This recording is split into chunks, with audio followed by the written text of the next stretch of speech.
What an act to follow, what an introduction by an industry legend. My name's Brian Miller. I'm the CEO, Director, and Co-founder at Astra Exploration. And as Adrian mentioned previously in his talk, talked about gold, the advantage of owning gold, and particularly the leverage to gold stocks.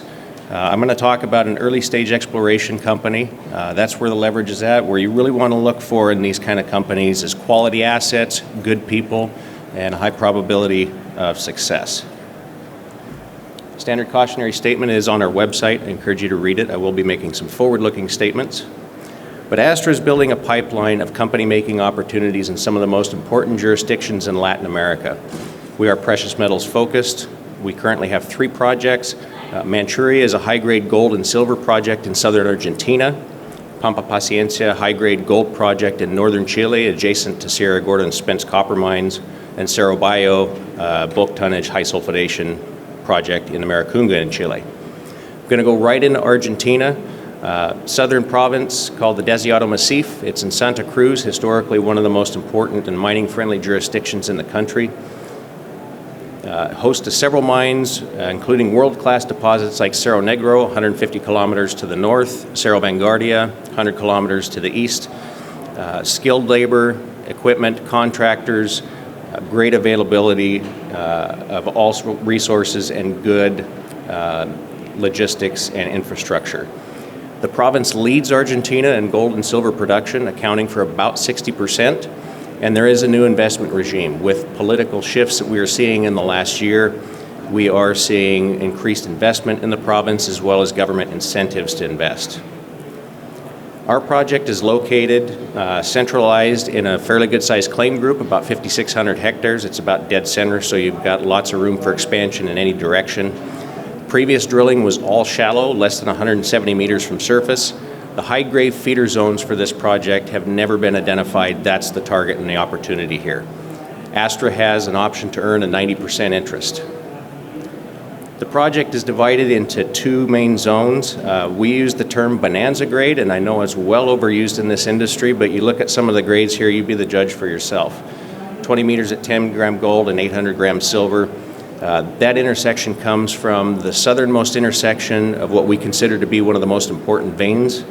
Vein 7 there, you see where that intersection is, and I'm going to tell you why our interpretation is that this is open along strike and to depth.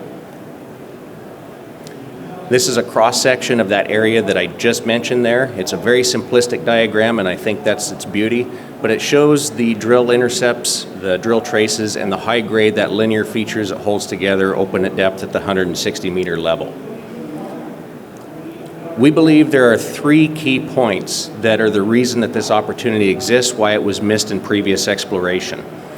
Primarily, we have identified and confirmed through relogging of the drill core that there are more individual discrete veins in this system than were previously modeled. We can only speculate as to how this might shape exploration with this kind of misinterpretation, but the strike of the veins is one of the key things that results from there. This thing was drilled out as if the veins were striking along this direction of the red arrow, when in reality, especially the vein 7 there to the south, actually strikes more of northwest direction. It may seem subtle, but that can be very important in epithermal exploration.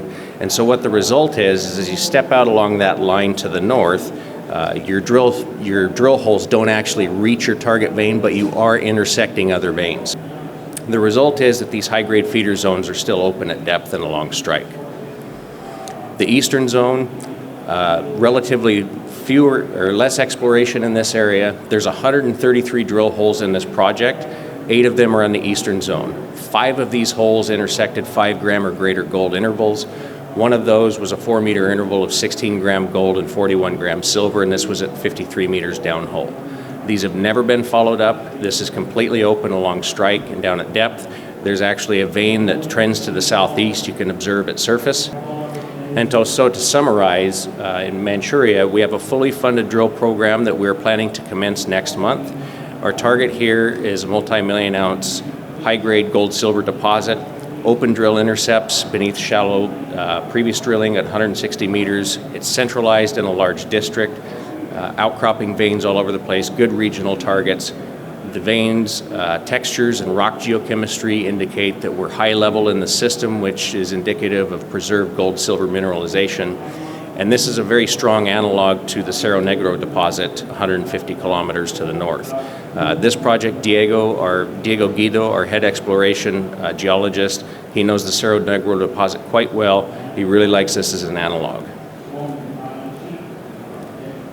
I'm going to talk real briefly here about another project. This is the one in northern Chile. This is called Pampa Paciencia. It's located adjacent to Sierra Gorda and Spence copper mines. It's a great location with infrastructure. This is a large epithermal system. It's completely concealed under cover. It's got very thick veins averaging 10 to 15 meters true thickness on average. We have gold and silver grades in float samples that surface across the entire district. We are the first ones to explore for epithermal in this district systematically. We did 2 drill programs in 2022. We defined over 2 kilometers of vein strike. So far, the most useful tool in this area for identifying the veins beneath the cover has been the magnetics, and you can see there's several kilometers there of prospective vein targets based on the magnetic features. We defined 3 zones of high-grade gold with our first drill programs within 250 meters of surface. Some of these are open in all directions. This project is now fully permitted. We had to go through a lengthy permitting process once we finished the drill campaign. We were allowed 39 drill platforms originally. We're now permitted for 350 platforms, so we're ready for an extensive drill program here. I'm going to talk about the company and the capital structure really quick. We've kept the share structure very tight. 84 million shares outstanding, 119 million fully diluted.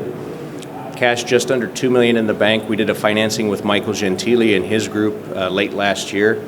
This fully funds the drill campaign at Manchuria.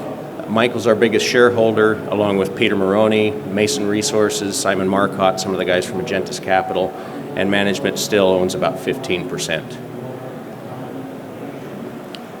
Some really high-quality individuals beyond the investors also back this team, many of which who have been credited with multiple significant discoveries, epithermal systems in Latin America. This is a stellar team, a lot of potential here, and we've got the operational and the technical and the business experience to deal in Chile and Argentina in particular. So with that, like I said, we're at booth 602 here. If you have questions, please feel free to stop by. I'll be there today. We're trading at about a 10 million market cap currently, with a fully funded drill program coming up on Manchuria next month. So good looking catalysts, and this is the first public presentation of this project. So please stop by. Appreciate your attention.